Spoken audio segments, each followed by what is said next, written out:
সিরাতে রাসূলের আয়নায় তারুণ্য। আমরা অনেকেই জেনে থাকব আমাদের প্রিয় নবী সাল্লাল্লাহু আলাইহি সাল্লাম তার জীবনে তার আশেপাশে প্রবীণ এবং নবীনদের অপূর্ব সমন্বয় সবসময় তিনি সাধন করে চলতেন। তার সভাসদ থেকে নিয়ে ব্যক্তিগত জীবন পর্যন্ত প্রতিটি স্তরে যদি আপনি লক্ষ্য করেন, আপনি দেখতে পাবেন একদিকে যেমন ছিলেন আবু বকর, ওমর, ওসমানের মতো সিনিয়র ব্যক্তিবর্গ, অপরদিকে আপনি দেখতে পাবেন আব্দুল্লাহ ইবনে ওমর, আব্দুল্লাহ ইবনে আব্বাস, আব্দুল্লাহ ইবনে মাসউদ রিদওয়ানুল্লাহি তাআলা আলাইহিম আজমাইনের মতো তরুণ সাহাবীদের দিয়ে তার পুরো সভাসদ আলোকিত অলঙ্কৃত থাকতো। প্রিয় নবী সাল্লাল্লাহু আলাইহি ওয়াসাল্লাম তার বিশেষ মনোযোগ ছিল সবসময় তরুণদের প্রতি, তারুণ্যের প্রতি।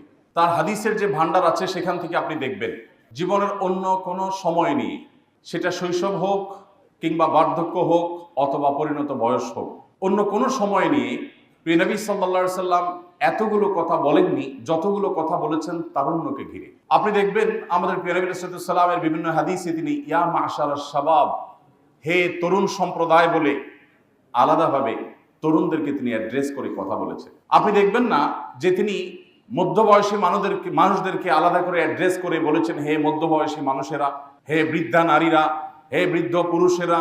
এভাবে নবী করিম সাল্লাল্লাহু আলাইহি সাল্লাম সাধারণত সচরাচর সম্বোধন করে কথা বলতেন না।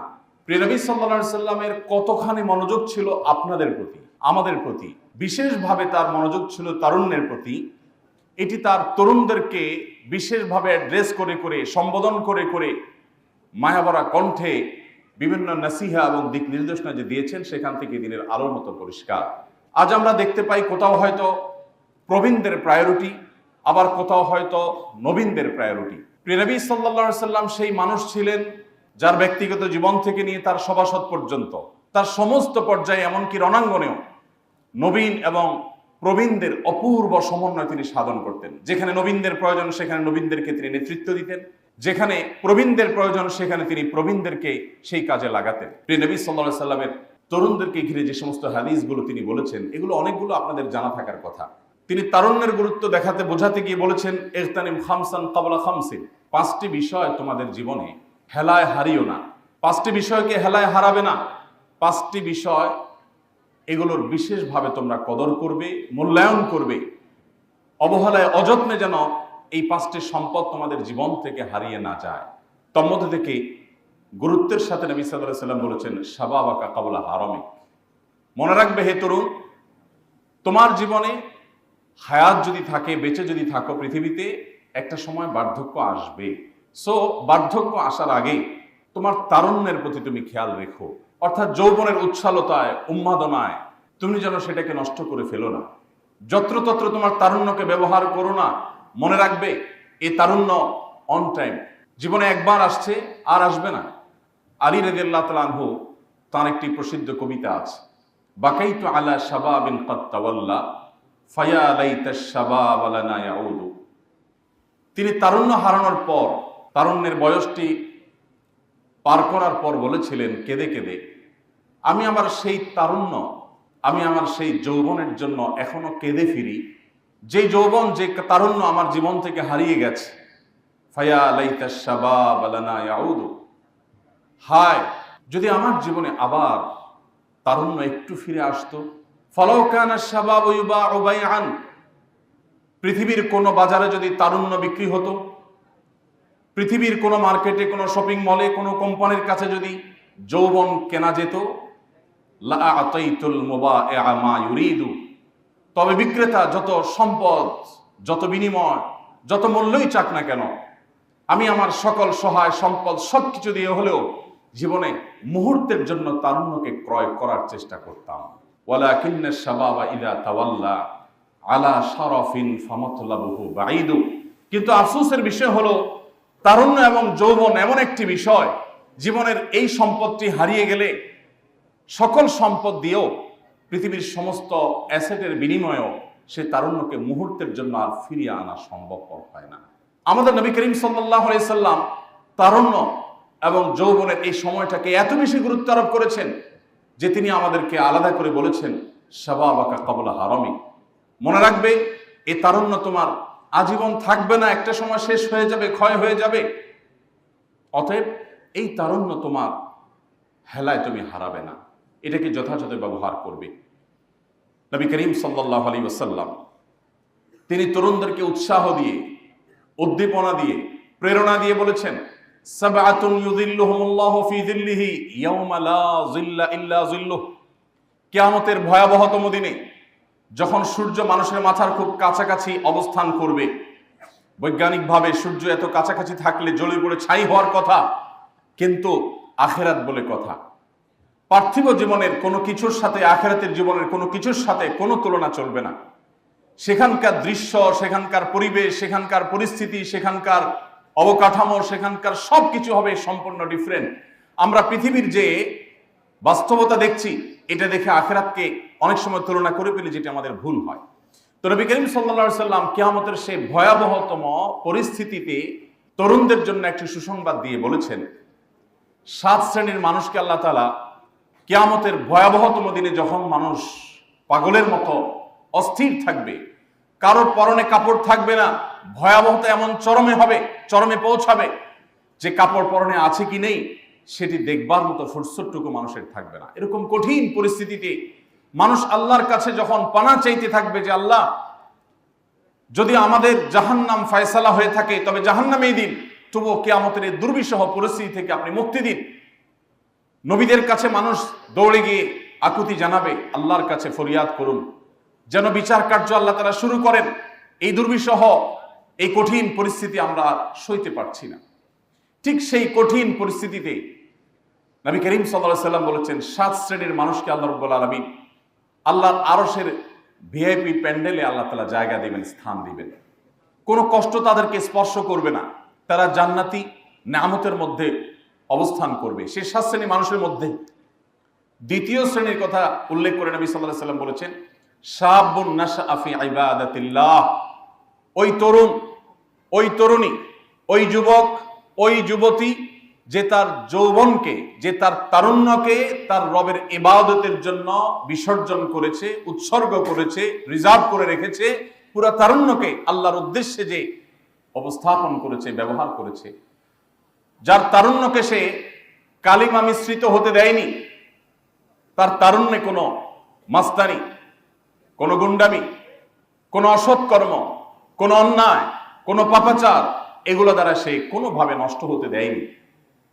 পরম যত্নে, পরম আদরে যে তার জীবনের এই সবচেয়ে মূল্যবান অংশ, জীবনের সবচেয়ে ক্রিম টাইমকে যে সংরক্ষণ করতে পেরেছে, সেই তরুণদেরকে আল্লাহ রাব্বুল আলামিন কিয়ামতের ভয়াবহতম দিনে আরশের ছায়ার ভিআইপি প্যান্ডেলে স্থান দিবেন ইনশাআল্লাহ।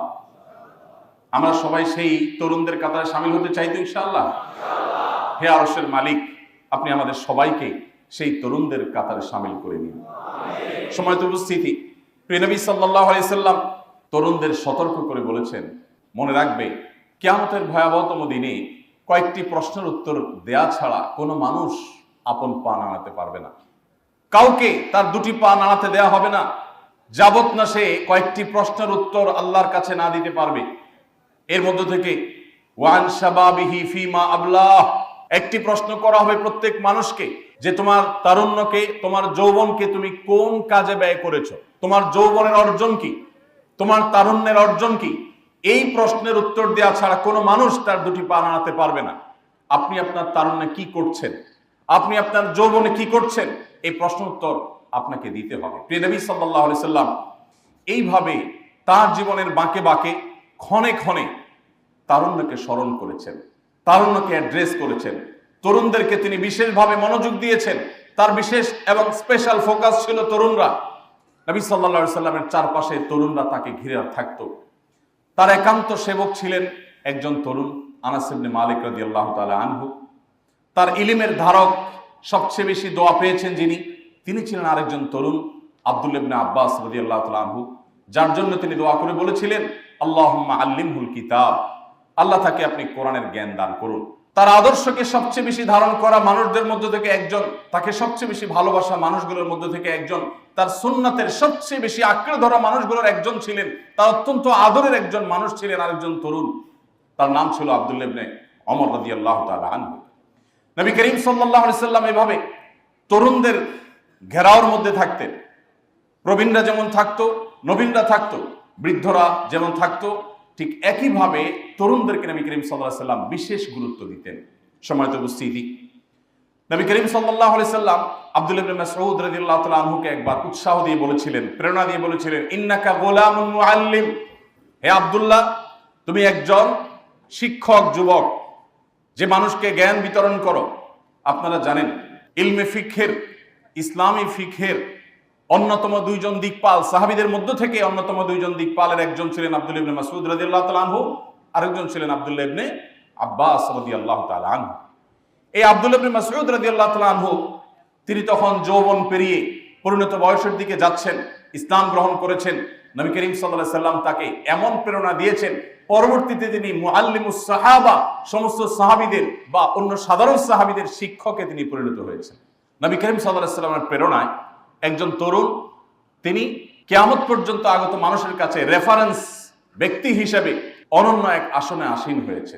আজও ইসলামী ফিকহে গুরুত্বপূর্ণ বিষয়ে আব্দুল্লাহ ইবনে মাসউদ রাদিয়াল্লাহু তাআলা আনহুর মতামতকে গুরুত্বের সাথে স্মরণ করা হয়। ওই যে নবী সাল্লাল্লাহু আলাইহি সাল্লাম তার তারুণ্যে তাকে উৎসাহ দিয়ে বলেছিলেন, ইন্নাকা গোলামুন মুআল্লিমুন, আপনি এমন একজন, তুমি এমন একজন যুবক যে যার ভিতরে মানুষকে শিক্ষাদান করার প্রবণতা আছে, তুমি মানুষকে শিক্ষা দান করো, জ্ঞান বিতরণ করো, তোমার ভিতরে শিক্ষকতার প্রবণতা আছে। নবী সাল্লাল্লাহু আলাইহি ওয়াসাল্লাম নিজেও বলেছেন, বুইস্তু মুআল্লিমা, আমি শিক্ষক হয়ে পৃথিবীতে এসেছি, মানুষকে গাইড করা আমার কাজ। সম্মানিত উপস্থিতি, আবু মুসা আশআরী রাদিয়াল্লাহু তাআলা আনহুর নাম সম্ভবত আমরা সবাই শুনেছি। আবু মুসা আশআরী রাদিয়াল্লাহু তাআলা আনহুর কণ্ঠ অনেক সুন্দর ছিল। নবী করিম সাল্লাল্লাহু আলাইহি সাল্লাম এই তরুণকেও প্রশংসা করে প্রেরণা দিয়ে দাউদ আলাইহিস সালামের বংশধরের, দাউদ আলাইহিস সালামের যে কণ্ঠ ছিল, সে কণ্ঠের মাধুর্য যে আল্লাহ তাআলা তাকেও দিয়েছেন, তাকে সেই কথা বলে অনুপ্রাণিত করেছেন। অর্থাৎ এভাবে নবী সাল্লাল্লাহু আলাইহি সাল্লাম বিভিন্ন সময় তারুণ্যকে উৎসাহ দিতেন, তিনি প্রেরণা দিতেন এবং তাদেরকে সাহস যোগাতেন। আরেকজন তরুণের নাম না বললেই নয়, আপনারা অনেকেই শুনে থাকবেন মুসআব ইবনে উমাইর রাদিয়াল্লাহু তাআলা আনহুর কথা। মুসআব ইবনে উমাইর রাদিয়াল্লাহু তাআলা আনহু, এই সাহাবী আমার জীবনে এত বেশি প্রভাব ফেলেছেন যে আমার ছেলেদের মধ্যে এক ছেলের নাম রেখেছি আমি মুসআব। নবী করিম সাল্লাল্লাহু আলাইহি সাল্লাম মুসআব ইবনে উমাইর রাদিয়াল্লাহু তাআলা আনহুকে মদিনায় পাঠিয়েছেন ইসলামের দাওয়াত দেওয়ার জন্য। এত চমৎকার ভাবে নবী করিম সাল্লাল্লাহু আলাইহি সাল্লামের দূত হিসাবে, নবী সাল্লাল্লাহু আলাইহি সাল্লামের প্রতিনিধি হিসাবে মদিনাতে ইসলামকে এত সুন্দরভাবে উপস্থাপন করেছেন যে মদিনায় হিজরতের প্রেক্ষাপট রচনা করেন এই তরুণ সাহাবী, এবং তার মাধ্যমে মদিনার অনেক বড় বড় ব্যক্তিরা ইসলামের ছায়াতলে আসতে পারে। ইসলামের ইতিহাসের যে সোনালী যুগ পরবর্তীতে রচিত হয়েছে, এর পেছনের নেপথ্যের নায়কদের অন্যতম ছিলেন একজন তরুণ সাহাবী মুসআব ইবনে উমাইর রাদিয়াল্লাহু তাআলা আনহু। নবী করিম সাল্লাল্লাহু আলাইহি সাল্লামের অত্যন্ত প্রিয়, অত্যন্ত আস্থার, অত্যন্ত ভালোবাসার তারুণ্যের আরেকটি চরিত্রের নাম হলো যায়েদ ইবনে সাবিত রাদিয়াল্লাহু তাআলা আনহু। যায়েদ ইবনে সাবিত রাদিয়াল্লাহু তাআলা আনহুকে বয়সে তরুণ হওয়া সত্ত্বেও নবী সাল্লাল্লাহু আলাইহি সাল্লাম একটি গুরু দায়িত্ব দিয়েছিলেন। তিনি যায়েদ ইবনে সাবিত রাদিয়াল্লাহু তাআলা আনহুকে বলেছেন, তুমি ইহুদিদের ভাষা শেখো, কারণ ইহুদিদের সাথে আমার কূটনীতিক বিভিন্ন চিঠিপত্র আদান প্রদান হয়। এই সমস্ত কূটনৈতিক তৎপরতার ক্ষেত্রে তোমাকে দোভাষীর ভূমিকা পালন করতে হবে। তাদের চিঠিপত্রের অনুবাদ তুমি আমাকে করে দিতে হবে। আমার দেওয়া চিঠিপত্র, আমার দেওয়া বার্তা বাণী, এগুলো তাদের মাঝে তুমি পৌঁছাতে হবে।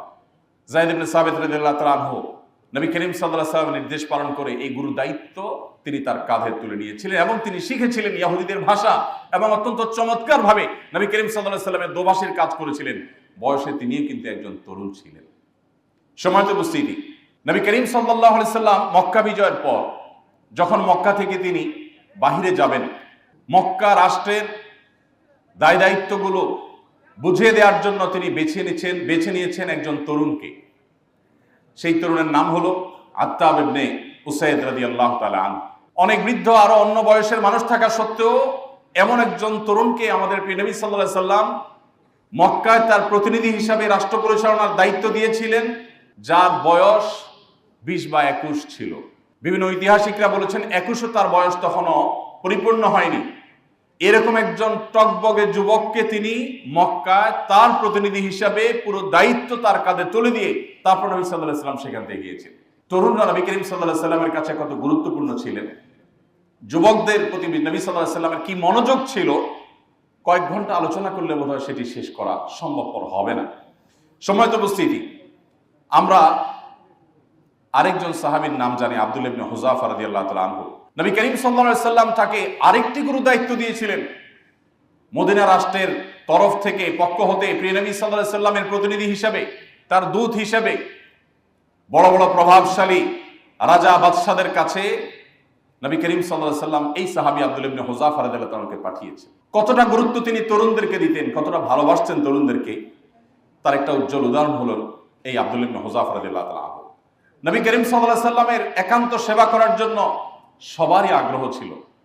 সবাই চাইতেন নবী সাল্লাল্লাহু আলাইহি সাল্লামকে একান্তে সেবা দিতে, তার খেদমত করতে। কিন্তু তিনি সেই সুযোগটা দিয়েছেন আরেকজন তারুণ্যের দিকে অগ্রসর হতে যাওয়া একজন সাহাবীকে, আনাস ইবনে মালিক রাদিয়াল্লাহু তাআলা আনহু, যার নাম। ঠিক একইভাবে আমরা দেখেছি অগণিত তরুণদের ভিড়ে নবী করিম সাল্লাল্লাহু আলাইহি সাল্লাম বসবাস করতেন এবং তরুণদেরকে তিনি এতটা ভালোবাসতেন। আমরা যারা বয়সে তরুণ আছি, বয়সে যারা নবীন আছি, আমাদের কি সেই ভালোবাসার প্রতিদান দেওয়া উচিত নয়?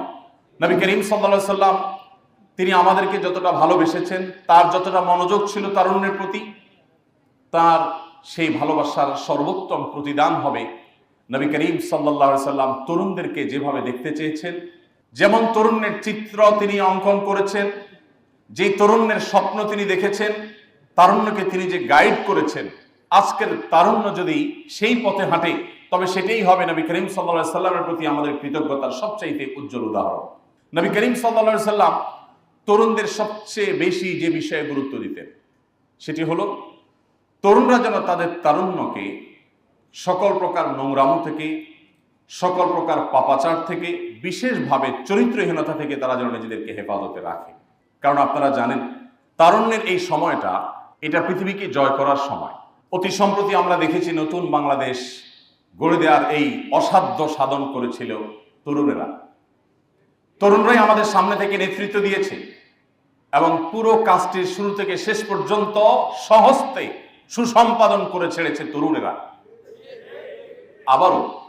আবারও প্রমাণ হলো তার মাধ্যমে যে তরুণরা জাগলে পৃথিবী জেগে যাবে। বিশেষ করে মুসলিম তরুণরা যদি জাগ্রত হয়ে যায়, তারা যদি সচেতন হয়ে যায়, তাহলে আজ গোটা পৃথিবীতে মুসলমানদের যে দুরবস্থা আমরা দেখতে পাচ্ছি, এর কোনো কিছুই থাকবে না, চিঠিফোঁটাও থাকবে না।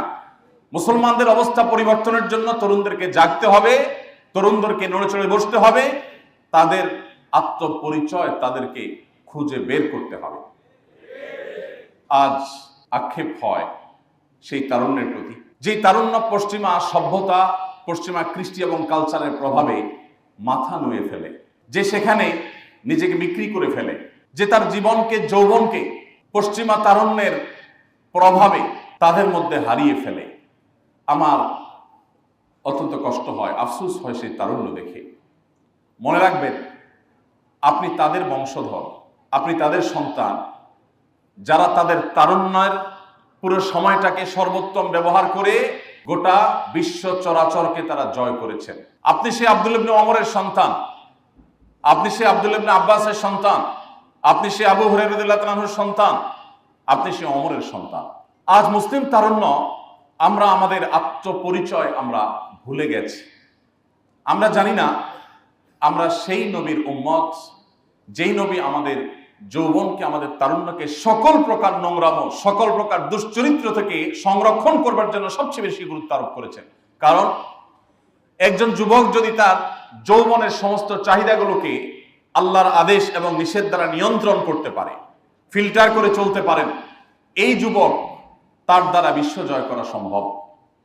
আমার আফসোস হয় আজ সেই যুবককে দেখে, যে যুবক একজন খেলোয়াড়, যিনি বিশ্বময় অনেক বেশি পরিচিত, পপুলার, এরকম কোন তারকা খেলোয়াড়কে যদি কেউ পুলিশের সমস্ত ব্যারিকেড, সমস্ত বাধা ডিঙ্গিয়ে মাঠের মধ্যে গিয়ে যদি আলিঙ্গন করে ফেলে, তার সাথে সেলফি তুলে ফেলে, তাহলে তাকে আমরা সাহসী যুবক আখ্যায়িত করি। আমরা মনে করি সে অনেক কিছু করে ফেলেছে, অথচ আমরা ভুলে গেছি আমরা সেই সাহাবীদের সন্তান। নবী করিম সাল্লাল্লাহু আলাইহি সাল্লাম যাদের তারুণ্যকে হাতে গড়ে এমন ভাবে তৈরি করেছিলেন, যারাই অর্ধ পৃথিবীকে মুসলমানদের পায়ের নিচে এনে ছেড়েছিলেন। আমরা ভুলে গেছি আমরা তাদের সন্তান। আমাদের আদর্শ হয়ে গেছে এখন পশ্চিমারা। নবী করিম সাল্লাল্লাহু আলাইহি সাল্লাম আমাদের এই তারুণ্যকে সংরক্ষণ করবার জন্য, বিশেষ করে আমাদের এই তরুণ বয়সে, যৌবন বয়সে বিবাহ বহির্ভূত সম্পর্ক না করবার ব্যাপারে তিনি এত বেশি গুরুত্ব আরোপ করেছেন যে এই একটি বিষয়ের মধ্যে একজন মুসলিম তরুণের উন্নতি অগ্রগতি কতটুকু হবে না হবে, তার দ্বারা মুসলিম মিল্লাতের কতটুকু উপকার হবে না হবে, তা নিরূপণ হয়ে যায় তার তারুণ্যে, তার যৌবনে তিনি তার চরিত্রকে কতটা হেফাজত করতে পেরেছেন বা পারেননি তার উপরে। দেখুন, গোটা পৃথিবী আজ আপনাকে বলবে ধর্ষণ করা যাবে না, পাশবিক নির্যাতন করা যাবে না। পৃথিবীর সমস্ত সভ্যতায় সেটা অপরাধ, মহা অপরাধ, শাস্তিযোগ্য অপরাধ, ঘৃণ্য কর্ম। কিন্তু কিভাবে এই পাশবিক নির্যাতন, এই ধর্ষণ থামানো যায়, সেই কথা পৃথিবীর কোন সভ্যতা আপনাকে খুব বলিষ্ঠভাবে বলতে পারবে না। মুহাম্মদ সাল্লাল্লাহু আলাইহি সাল্লামের শরীয়ত আপনাকে বলে দিবে তার উপায়। সমাজ যখন বকে যায় তখন সেটাকে নিয়ন্ত্রণ করার জন্য মানুষ ভাবে, আর আল্লাহ প্রদত্ত ওহীর জ্ঞান দ্বারা যারা পরিচালিত হয় তাদেরকে আল্লাহ রাব্বুল আলামিন আগে থেকেই, সমস্যা সৃষ্টি হওয়ার আগে থেকেই বাঁধ দেওয়ার শিক্ষা দিয়েছে। নবী করিম সাল্লাল্লাহু আলাইহি সাল্লাম তার অত্যন্ত স্নেহের একজন তরুণ সাহাবী আলী রাদিয়াল্লাহু তাআলা আনহুকে বলেছিলেন, ইয়া আলী লা তুতবি'আন নাযরাতান নাযরাহ, তুমি কোনো অপাত্রে যে নারীর প্রতি দৃষ্টিপাত করা তোমার জন্য হারাম করা হয়েছে তোমার কল্যাণার্থে, তোমার সমাজের সুস্থ স্বাভাবিক বিকাশের স্বার্থে, যে নারীর দিকে তোমাকে, তার সৌন্দর্য তোমাকে অবলোকন করতে নিষেধ করা হয়েছে, তুমি ইচ্ছাপূর্বক ভাবে তার দিকে তাকাবে না, এবং যদি প্রথম দৃষ্টি তোমার পড়ে যায় দ্রুততার সাথে নিজেকে সংযত করে নিবে, কারণ এটি তোমার জন্য হালাল নয়। দেখুন, নবী করিম সাল্লাল্লাহু আলাইহি সাল্লাম বলেছেন, মানুষের চোখ দেখে প্রথমে জেনা লিপ্ত হয়, এরপর তার মনের জেনায় সে লিপ্ত হয়, এরপর সে চূড়ান্ত জেনার পথে, ব্যভিচারের পথে সে হাঁটে এবং পথ মাড়ায়। এভাবে নবী করিম সাল্লাল্লাহু আলাইহি সাল্লাম তারুণ্যের চরিত্রকে হেফাজত করার কথা বলেছেন। তিনি যুবকদেরকে লক্ষ্য করে বলেছেন, ইয়া মাশারাশ শাবাব, হে তরুণ সম্প্রদায়েরা, মান ইসতাতা মিনকুমুল বাআতা ফালইয়াতাযাওয়াজ, তোমাদের চরিত্রকে হেফাজত করবার জন্য, তোমাদের চরিত্রকে সংরক্ষণ করবার জন্য, কালিমা থেকে মুক্ত রাখবার জন্য তোমাদের যাদের সাধ্য সামর্থ্য আছে তারা যেন বিবাহ শাদী করে।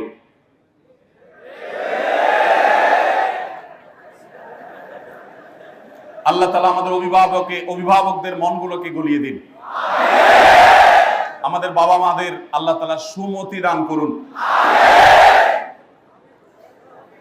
মাশাআল্লাহ, আমি কি আলোচনার সবচেয়ে গুরুত্বপূর্ণ অংশে উপনীত হলাম? মাশাআল্লাহ, ঠিক আছে। আল্লাহ রাব্বুল আলামিন সব অবিবাহিত ভাইদের বিবাহের ব্যবস্থা করে দিন, অবিবাহিত বোনদের বিবাহের ব্যবস্থা করে দিন। ভাইরা আমার, নবী করিম সাল্লাল্লাহু আলাইহি ওয়াসাল্লাম আমাদের চরিত্রকে হেফাজত করবার জন্য উপযুক্ত বয়স হওয়ার পর সামর্থ্য থাকলে বিয়ে করতে বলেছেন। যত জোরে জোরে আমিন আমিন বলেছেন, যত জোরে জোরে ঠিক ঠিক বলেছেন, ঠিক তত জোরে জোরে আপনাকে আপনার ক্যারিয়ার বিল্ড আপ করার জন্য আগাতে হবে। আপনি ছাত্র মানুষ, নিজেই বাপের হোটেলে খান, এবার একটা বিয়ে করে বউ এনে বাপের উপরে আরেকটা বোঝা চাপাবেন, এই অধিকার ইসলাম আপনাকে দেয়নি। এবার ঠিকটা একটু আওয়াজ আসতে হয়েছে। পক্ষের ওয়াজ হলে সবাই জোরে জোরে ঠিক ঠিক বলে, বিপক্ষে গেলে আর ঠিক ঠিক বাইর হয় না।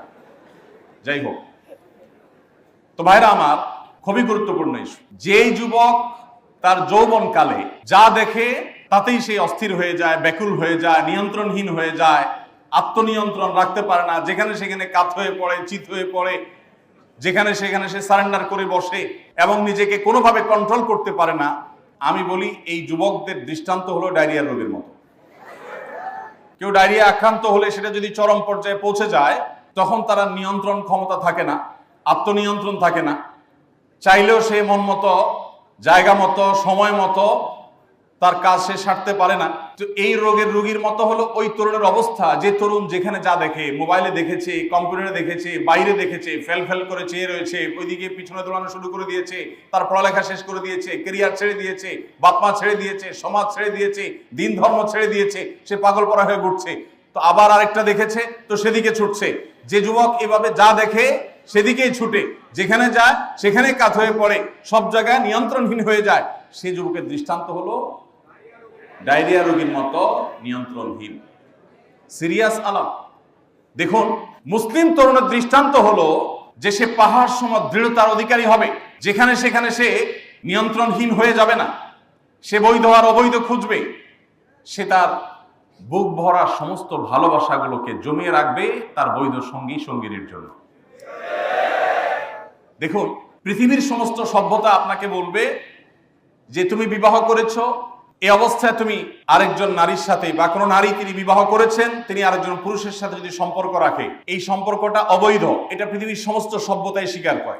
ইসলাম তার চাইতে আরো এক কাঠি এগিয়ে।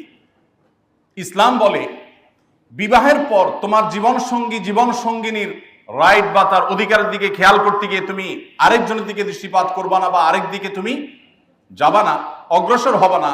এটা যেরকম তোমার নৈতিক দায়িত্বের মধ্যে পড়ে, এর চাইতে আরো গুরুত্বপূর্ণ বিষয় হলো তোমাকে আরো প্রোঅ্যাক্টিভ হতে হবে। অর্থাৎ তোমার জীবনে কেউ না কেউ তোমার জীবনে আসবে। যদি কপালে বিবাহ লেখা থাকে, কেউ না কেউ তোমার জীবনে আসবে। যে তোমার জীবনে আসবে সেই মানুষটির জন্য তোমার সমস্ত ভালোবাসাকে জমিয়ে রাখবে। তুমি যদি তার আগে অপাত্রে কুপাত্রে বিভিন্ন জায়গায় অজায়গায় তুমি তোমার তথাকথিত ভালোবাসাকে বিলিয়ে বেড়াও, নষ্ট করে বেড়াও, তাহলে তোমার সে হবু স্বামী, হবু স্ত্রী, তোমার যে হবু জীবন সঙ্গী বা সঙ্গিনী, তার জন্য সমস্ত ভালোবাসাগুলো জমিয়ে রাখার কথা ছিল, সে তুমি জমিয়ে রাখো নাই।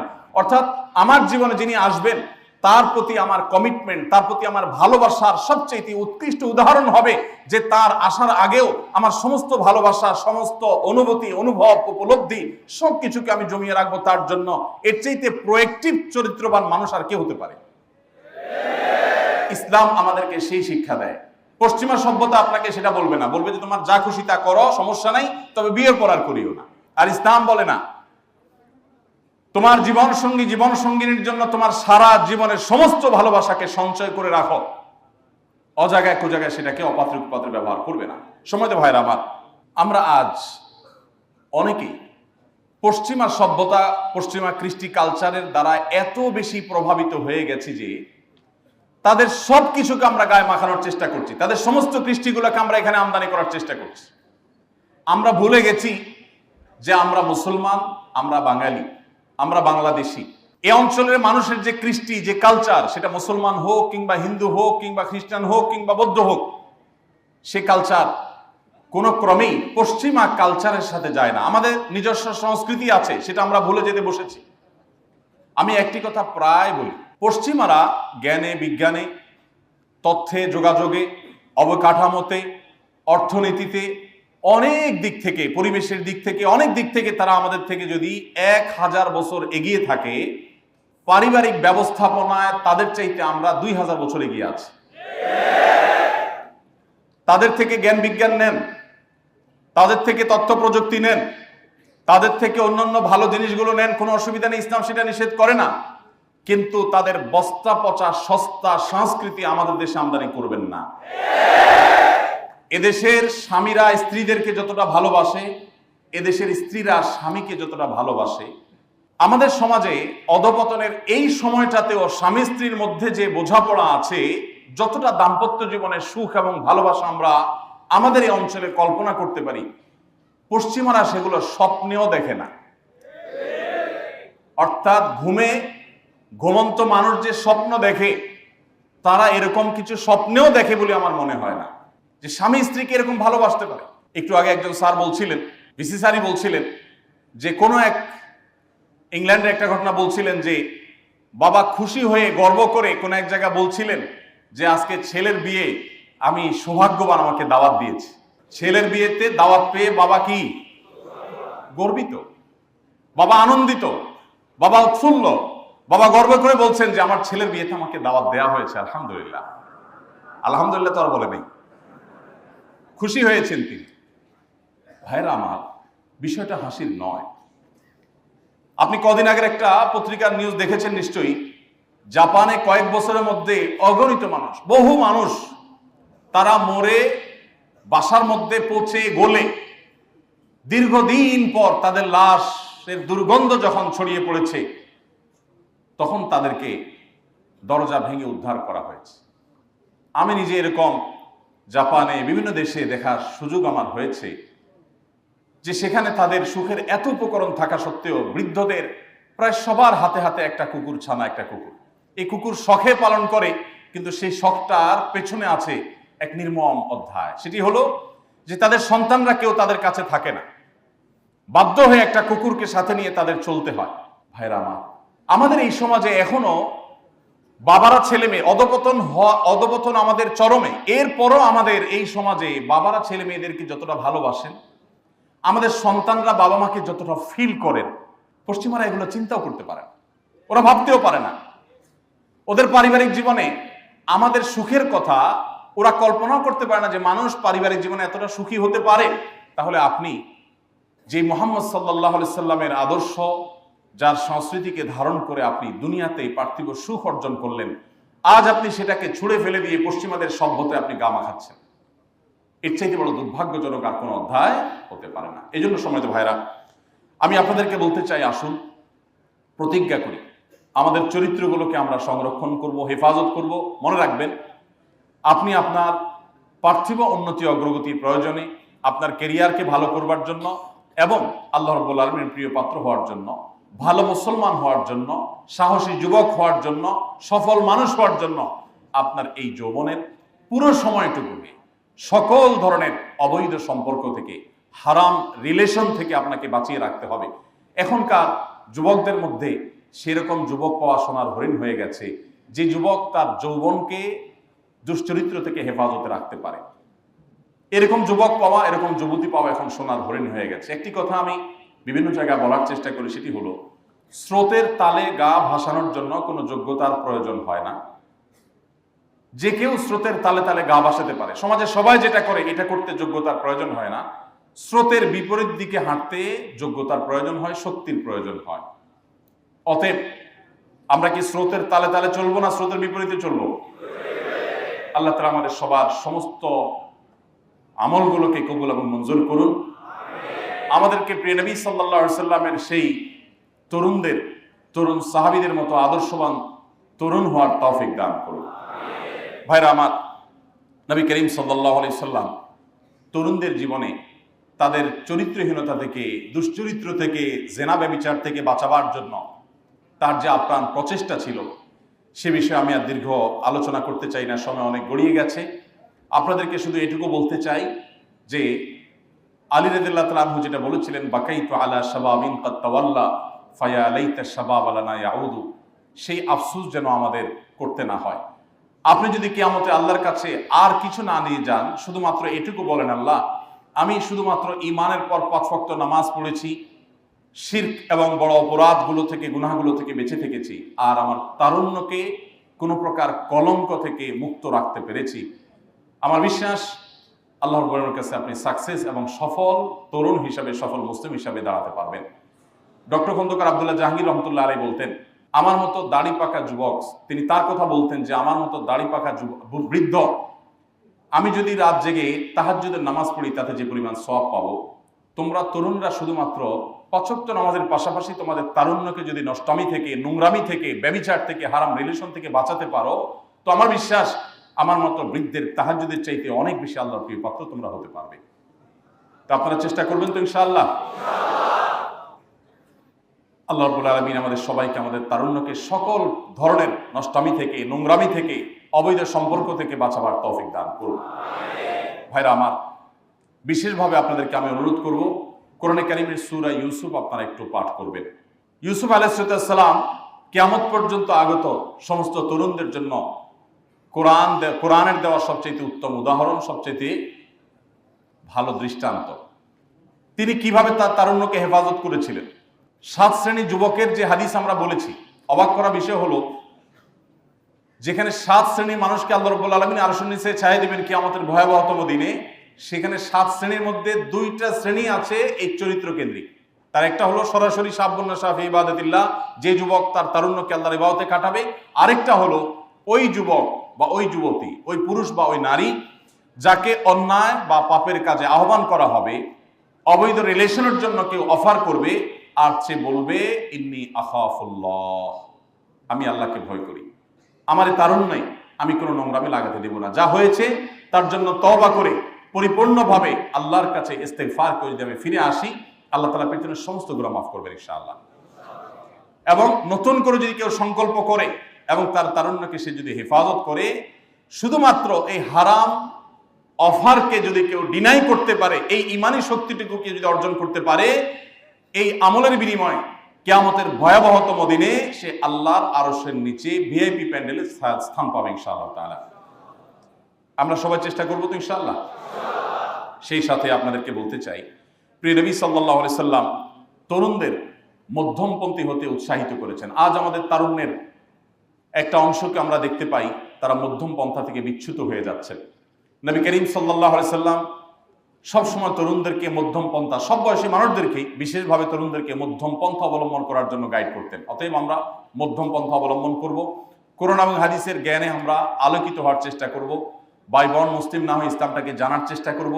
আমি আপনাদের প্রতি উদাত্ত আহ্বান রাখতে চাই, যারা বিশেষ করে জেনারেল সাবজেক্টগুলো নিয়ে পড়াশোনা করছেন তাদেরকে বলতে চাই যে আপনারা ইসলামকে জানার এই সুবর্ণ সুযোগ হাতছাড়া করবেন না। মনে রাখবেন, আপনার কর্মজীবনে প্রবেশের পর আপনি শত চেষ্টা করলেও ইসলামকে সুন্দরভাবে সঠিকভাবে জানার সুযোগগুলো আপনার জন্য এতটা অবারিত থাকবে না আপনার এই প্রিয় ক্যাম্পাসে যতটা আপনার জন্য সেটা আছে। অতএব আপনাদেরকে আমি বিনীতভাবে আহ্বান করতে চাই যে আপনারা ইসলামকে ভালোভাবে জানুন। জন্মসূত্রে মুসলিম না হয়ে জ্ঞানে, জেনে শুনে এবং কোরআন হাদিসের আলোকে মুসলিম হওয়ার চেষ্টা করবেন। আমি রব্বে কারীমের কাছে মনে প্রাণে দোয়া করি, আল্লাহ আপনি আমাদের এই যুবক ভাই বোনদেরকে সেই সাহাবীদের মতো আদর্শবান যুবক হওয়ার তৌফিক দান করুন। আপনি তাদেরকে সেই সাহাবীদের মতো হওয়ার তৌফিক দান করুন যারা বিশ্বকে জয় করেছেন, যারা মুসলমানদের মুখকে পৃথিবীতে উজ্জ্বল করেছেন। আজ গোটা বিশ্বে মুসলমানদের যদি আবার মাথা উঁচু করে দাঁড়াতে হয়, মনে রাখবেন জাগতে হবে আপনাদেরকেই, জাগাতে হবে আপনাদেরকেই। বাংলাদেশের পট পরিবর্তন যেরকম তরুণরা করেছে, গোটা বিশ্বের পট পরিবর্তন ইনশাআল্লাহ তরুণরাই করবে। কিন্তু তার জন্য আদর্শ তরুণ হতে হবে। যে যুবক আল্লাহর ভয়ে, আল্লাহর নির্দেশের প্রতি শ্রদ্ধার জায়গা থেকে তার তারুণ্যকে হারাম রিলেশন থেকে বাঁচাতে পারে না, তার দ্বারা আর যাই হোক অন্তত বিশ্বজয় করার স্বপ্ন, এটা তার দ্বারা একেবারেই অলীক স্বপ্ন ছাড়ার কিছুই না। বিধায় এই জায়গাটাতে আপনাদের বিশেষভাবে ফোকাস করার জন্য আমি অনুরোধ করব। এবং সেই সাথে আমি শেষ অনুরোধ যেটি রেখেছি তা হলো, আপনারা মধ্যম পন্থা অবলম্বন করার পাশাপাশি ইসলামিক জ্ঞানে নিজেরা সমৃদ্ধ হবেন, অন্যদেরকে সমৃদ্ধ করবেন। আল্লাহ রাব্বুল আলামিন এই প্রতিষ্ঠানকে গোটা বিশ্ব মানবতার কল্যাণে পৃথিবীতে সবচেয়ে বেশি ভূমিকা রাখার মতো একটা প্রতিষ্ঠান হওয়ার তৌফিক দান করুন। এই প্রতিষ্ঠানের প্রত্যেক শিক্ষার্থীকে আল্লাহ রাব্বুল আলামিন আলোকবর্তিকা হিসাবে কবুল এবং মঞ্জুর করুন। আমি মনে প্রাণে আবারও কৃতজ্ঞতা জ্ঞাপন করছি কর্তৃপক্ষের, যারা আমাকে সুযোগ করে দিয়েছেন এখানে দাঁড়াবার জন্য। আর এত লম্বা সময় ধরে আপনারা যে আমার এই বক্তব্য তথা আমার এই আলাপচারিতা খুব ধৈর্য ধারণ করে শুনেছেন, আপনাদের এই ধৈর্য পরীক্ষায় উত্তীর্ণ হওয়ার জন্য আপনাদেরকে অভিনন্দন। জাযাকুমুল্লাহ খাইর। আসসালামু আলাইকুম ওয়া রাহমাতুল্লাহ।